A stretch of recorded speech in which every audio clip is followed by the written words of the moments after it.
પ્રભુ સિવાય આપણું મંગલ કરનારું બીજું કોણ? અને એટલા માટે ખાસ યુવાન ભાઈ બહેનોને કહીશ, બીજું કાંઈ તમે બહુ ન કરી શકો તો અમારા મહાપ્રભુજી કહે છે કે સન્મુખતા રાખો ઠાકોરને. 5 મિનિટ પણ ઠાકોરજી આગળ ઊભા જરૂર રહો. જો આપણને જ્યારે ભગવાન દેખાશે બધું પછીની વાત, પણ એ મને જોઈ રહ્યો છે એવો ભાવ રાખીને પણ 5 મિનિટ ઊભા રહો. ભગવાન મને જોઈ રહ્યો છે, કારણ કે પ્રભુની દ્રષ્ટિ પડે ને તોય જન્મ જન્માંતરના અપરાધો ટળી જાય. તમને હવેલીમાં અનુકૂળતા આવતી હોય તો હવેલીમાં, ઘરે ઠાકોરજીની સેવામાં આવતું હોય તો ત્યાં. પણ અમારા મહાપ્રભુજી સ્પષ્ટ કહે છે, યદા બહિર્મુખાયુયમ ભવિષ્યત કથમચન તદા કાલ પ્રવાહસ્થા દેહ ચિત્તાદયોપી. જો તમે બહિર્મુખ થયા, ભગવાનથી વિમુખ થયા, તો આ કાલના પ્રવાહમાં વહી જતા તમને કોઈ રોકી નહીં શકે. ન બુદ્ધિ કામ આવશે, ન પુણ્યો કામ આવશે, ન સમજણ કામ આવશે, ન ભણતર કામ આવશે. તણાઈ જશો આ કાલના પ્રવાહમાં. એક જ વસ્તુ બચાવે એમ છે, પ્રભુની સન્મુખતા. 5 મિનિટ ઉભા રહો. નક્કી કરો મારે રોજ એક અષ્ટાક્ષરની માળા કરવી છે, એક યમનાષ્ટકનો પાઠ કરો. તમે બધા શિક્ષાપત્રના સત્સંગમાં બેઠા છો, હરિરાયજીની સન્મુખ તમે બેઠા છો. યુવાનોને કહું, સંકલ્પ કરો. કારણ કે અત્યારના સમયમાં કોઈ બચાવી શકે એમ હોય, સૌભાગ્ય આપનારું કોઈ તત્વ હોય, તે ભગવદ આશ્રય છે. નિયમ બનાવો. 10 મિનિટ એ રીતે ઉભા રહો કે ભગવાન મને જોઈ રહ્યો છે. અને પ્રભુની દ્રષ્ટિ જેના પર પડે ને એના અમંગલનો નાશ થઈ જતો હોય છે. તમે જો એમ ઈચ્છતા હો કે તમારું દુર્ભાગ્ય ટળી જાય તો એક જ રસ્તો ને એક જ જગ્યા છે, એ છે ભગવાનની સન્મુખતા. તમે બધે જ ફાફા મારી લો છો દુર્ભાગ્ય ટાળવા માટે, પણ એનો સીધો ને સરળ રસ્તો મારા મહાપ્રભુજી બતાવે છે, પ્રભુની સન્મુખતા. આ સૌથી સરળ અને ઉત્તમ રસ્તો છે. આપણા ઘરે ઠાકોરજી બિરાજ્યા છે.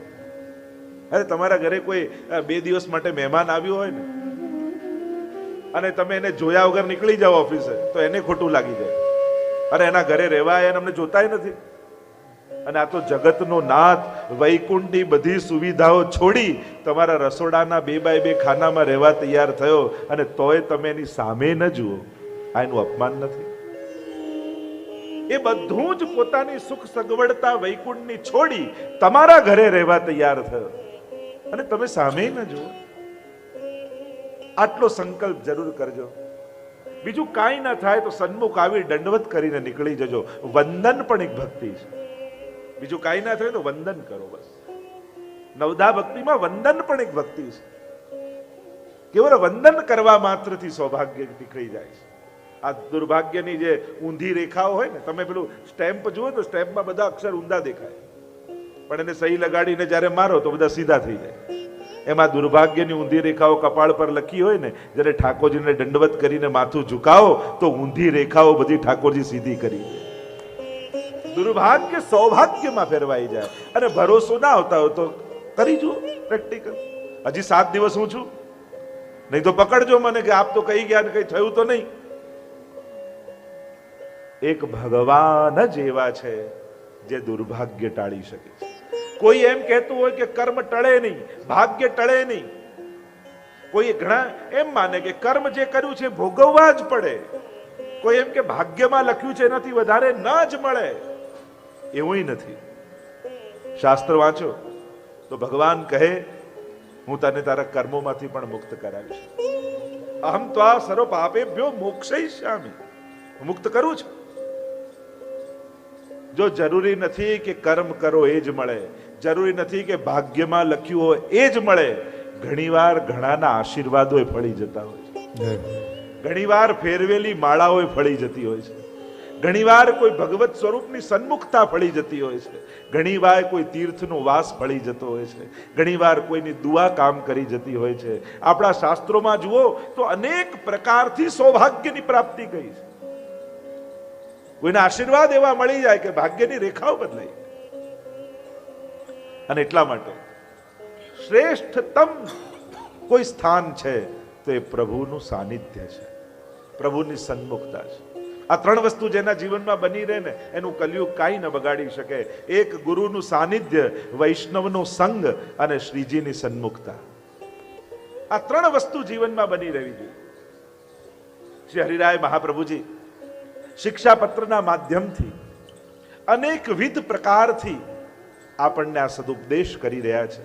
મેં પહેલા જ કહ્યું, કહેવાના દરેક પ્રકાર એ આદેશ હોય, ઉપદેશ હોય, સંદેશ હોય, સલાહ હોય, સંકેત હોય, સૂચન હોય, અનેક પ્રકારથી શ્રી હરિરાય મહાપ્રભુજી કૃપા કરે.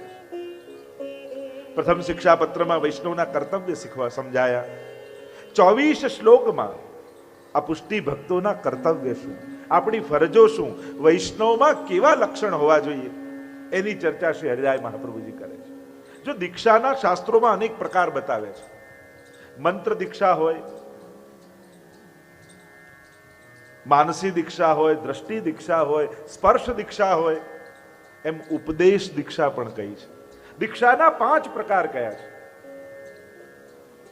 મંત્ર દીક્ષા, સ્પર્શ દીક્ષા, દ્રષ્ટિ દીક્ષા, માનસી દીક્ષા અને ઉપદેશ દીક્ષા. આ ઉપદેશ પણ એક પ્રકારની દીક્ષા છે. જેનાથી જીવનને દિશા મળે એ જ દીક્ષા છે. હરિરાય મહાપ્રભુજી શિક્ષાપત્ર દ્વારા આપણને ઉપદેશ દીક્ષા આપી રહ્યા છે. અનેક શાસ્ત્રોમાં દીક્ષાના અનેક પ્રકાર કયા છે. જેમ મંત્ર આપવામાં આવે ને એક દીક્ષાનો પ્રકાર કયો, સ્પર્શ દીક્ષા ઘણીવાર ચરણનો અંગુષ્ઠ મસ્તક પર લગાવીને એ પ્રકારની દીક્ષા ઘણી જગ્યાએ હોય છે. સ્પર્શ દીક્ષા કહેવાય. જેમ એક પક્ષી ઈંડાને સેવે અને ઈંડામાંથી જીવન પ્રગટ થાય એ રીતની સ્પર્શ દીક્ષા. માનસી દીક્ષા, ઘણા એમ કહેવાય કે કાચબા એવા હોય કે ઈંડા જલ માટીમાં રાખે ને પોતે પાણીમાં હોય અને એનું ચિંતન કરે, ચિંતન કરવા માત્રથી એને સેવી દે. એમ ગુરુ ઘણીવાર કેવલ તમારી ઠાકોરજી આગળ સુધી લે તોય તમે દીક્ષિત થઈ જાઓ, એવો પણ એક પ્રકાર છે. એમ દ્રષ્ટિ દીક્ષા, દ્રષ્ટિપાત દ્વારા. 5મો પ્રકાર કયો છે ઉપદેશ દીક્ષા.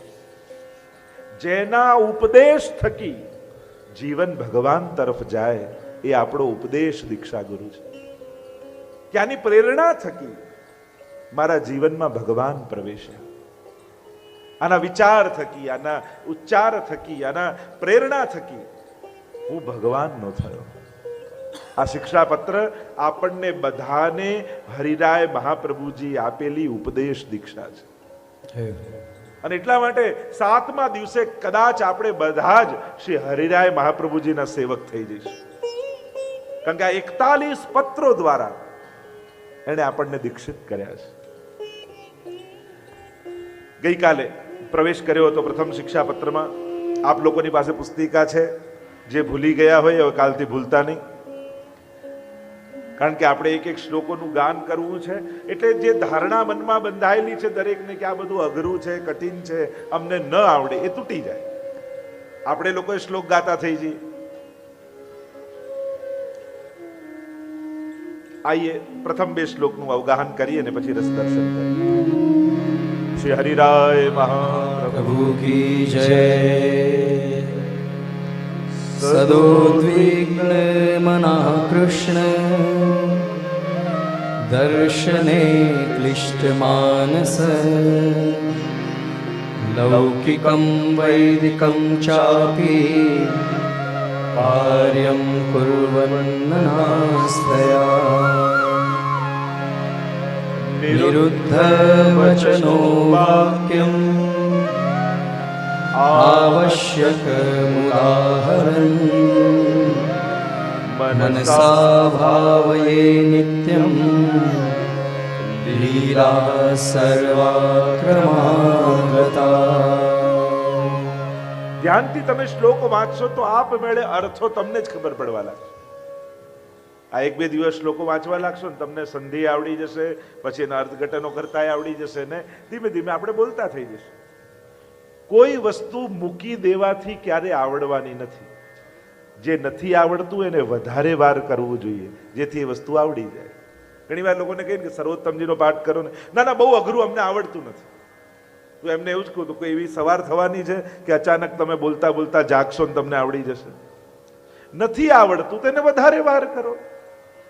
મારે આ શીખવું છે, મારે આ કરવું છે, મારે મારો ધર્મ જાણવો છે, આ આગ્રહ આપણા બધાની અંદર હોવો જોઈએ. આ આપણને એમ હોવું જોઈએ કે મારે મારો ધર્મ જાણવો છે. આ તકલીફ એ થાય, ઘણા લોકો પોતપોતાના ધર્મની ચર્ચા કરે ને આપણે કંઈ બોલી ન શકીએ, આપણે સમજાવી ન શકીએ. શ્રીનાથજી કોણ, મહાપ્રભુજી કોણ, પુષ્ટિ માર્ગ શું છે?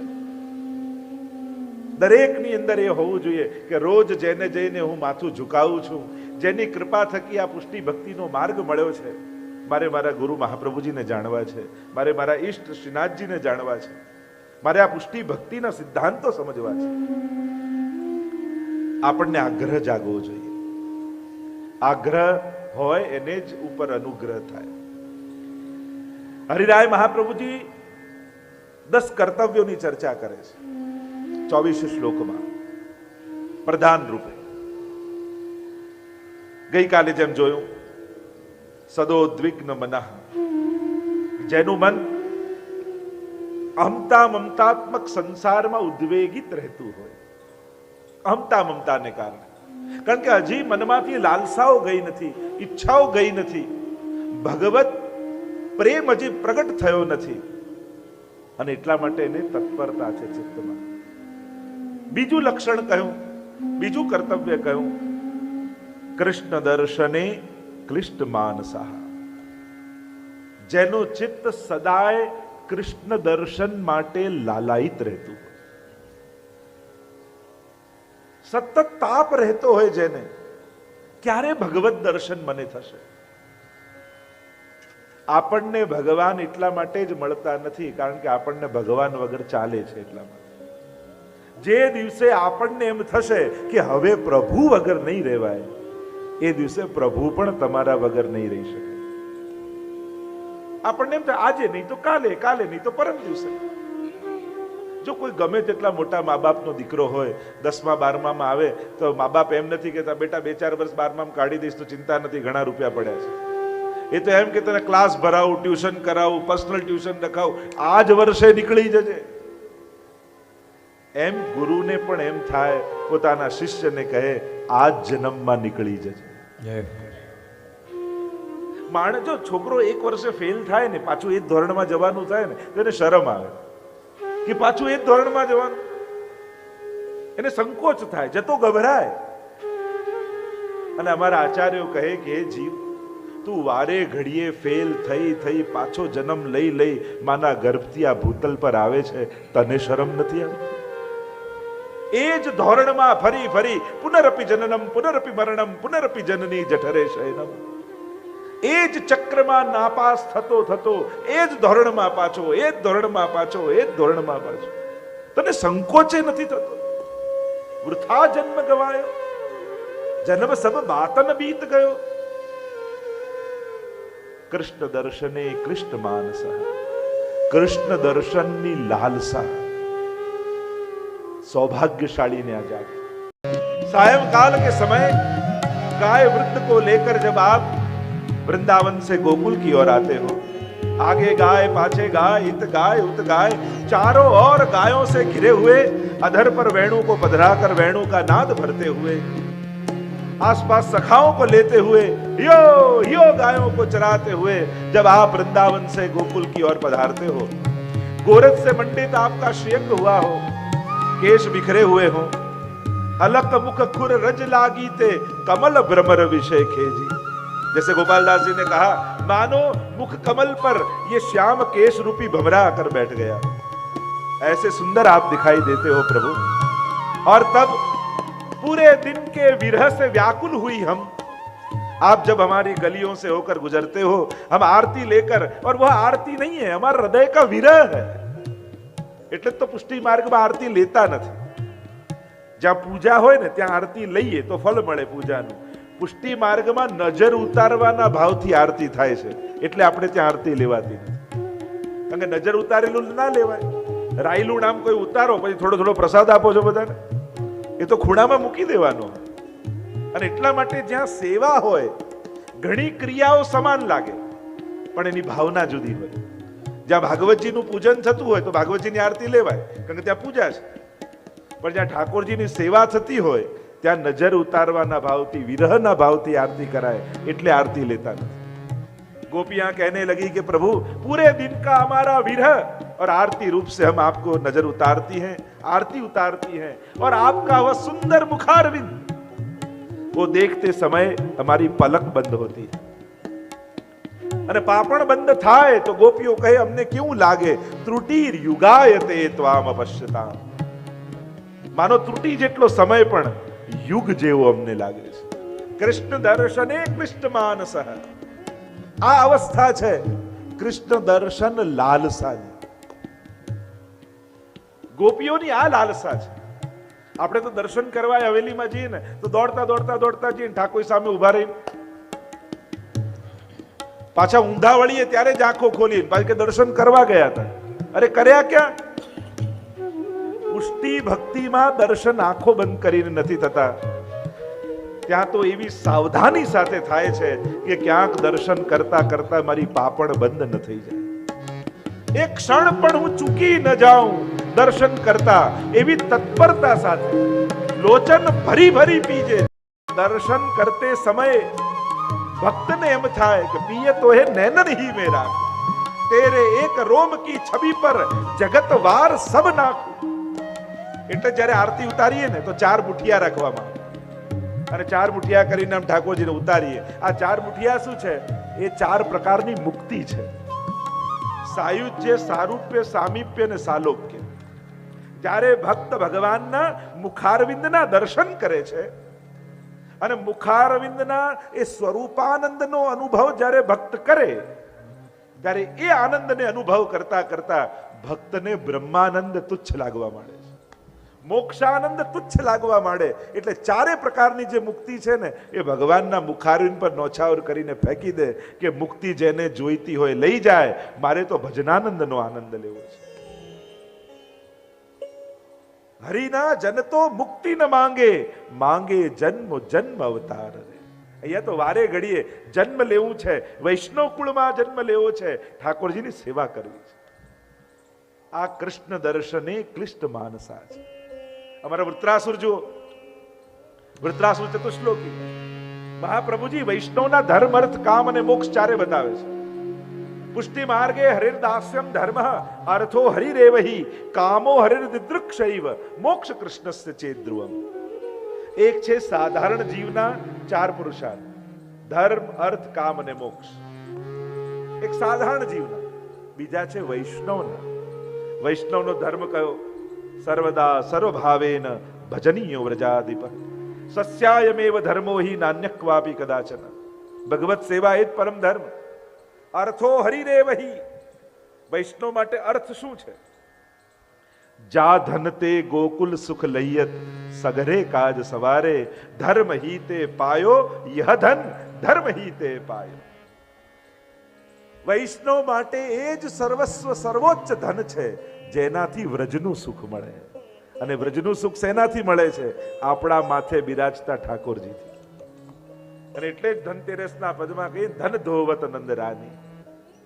જ્યારે ધનતેરસનો દિવસ આવ્યો, બધા જ વ્રજવાસીઓ ધનનું પૂજન કરવા લાગ્યા. એટલામાં ગોપીજનો નંદાલયની આગળથી નીકળી યશોદાજી લાલનને સ્નાન કરાવી રહ્યા હતા.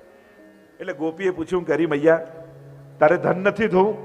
એટલે જલનો લોટો ભરી લાલનના માથે નાખીને કહ્યું ધન ધોવત નંદરાની. આ લાલનને સ્નાન કરાવું છું ને તો મારું રોજ ધન ધોવાય છે, કારણ કે મારું ધન તો પ્રભુ જ છે. અર્થો હરિરેવહી કામો હરિર્દૃક્ષૈવ. કૃષ્ણ દર્શને કૃષ્ણ માનસ. કૃષ્ણ દર્શનની લાલસા એ જ વૈષ્ણવનો કામ પુરુષાર્થ છે. આપણે આંખ બંધ કરી આત્માને નથી જોવો, આપણે તો આંખ ખોલીને પરમાત્માને જોવો છે. મારે તો આ જ ઇન્દ્રિયોથી ભગવાનને અનુભવો છે. પુષ્ટિ ભક્તિ એટલે આ જ ઇન્દ્રિયોનો ઉપયોગ કરી પરમાત્માનો અહેસાસ અનુભવ કરી લેવો. પુષ્ટિ માર્ગમાં ઉદ્ધારના વાયદા નથી. મર્યા પછી આ લોકમાં જશો, મર્યા પછી આ જશો, તો મર્યા પછી બધાને ભગવાન મળવાના છે. આપણે કહીએ ને શ્રીજી ચરણ પામે, અને પાછું છાપામાં તો લોકો એમ લખે બહુ દુઃખ સાથે જણાવવું પડે છે કે શ્રીજી ચરણ પામે. તો શ્રીજી ચરણ પામવું હોય દુઃખ સાથે જણાવવું પડે? એનાથી ઉત્તમ ગતિ બીજી શું હોય? પણ એ ખબર હોય છે કે ત્યાં નથી ગયા એટલે દુઃખ સાથે લખવું પડે. બાકી મર્યા પછી જ જો ભગવાન મેળવવાના હોય તો સીધો રસ્તો ભગવાન મેળવવાનો એ છે કે મરી જાઓ. મર્યા પછી જ ભગવાન મેળવવાના હોય તો ટૂંકો રસ્તો એ કે મરી જઈએ ભગવાન મળી જાય. આપણે મરીને થોડી ભગવાન મેળવવા છે, આપણે તો જીતા જીવંત ભગવાનનો અનુભવ કરીને જવું છે. મહાપ્રભુજી કહે મર્યા પછીના ઉદ્ધારના વાયદા મારી પાસે નથી. મારે તો અત્યારે તારા માથે ઠાકોરજી પધરાવવા છે, મારે તો અત્યારે તારા ઘરને ગોકુલ કરવું છે, મારે તો તારી આ જ આંખને દર્શન કરાવવા છે, મારે તો તારા આ જ હાથે ઠાકોરજીને ગોદમાં લઈને પધરાવવા છે, મારે તો આ જ જીવનમાં તને ઠાકોરજીનો અનુભવ કરાવવો છે. આ વાયદો મહાપ્રભુજીનો છે. શ્રી પ્રભુને પ્યારા શ્રી યમુનાજીના લાડીલા એવા રસિક સત્સંગી વૈષ્ણવોને જે શ્રીના આ વચનામૃત ગમ્યા હોય તો આ વિડીયોને લાઈક કરજો, શેર કરજો અને કમેન્ટ બોક્સમાં જય શ્રી કૃષ્ણ જરૂર લખજો અને અમારી ચેનલ શ્રી વલ્લભ સત્સંગને સબસ્ક્રાઈબ કરવાનું ભૂલશો નહીં. જય શ્રી કૃષ્ણ.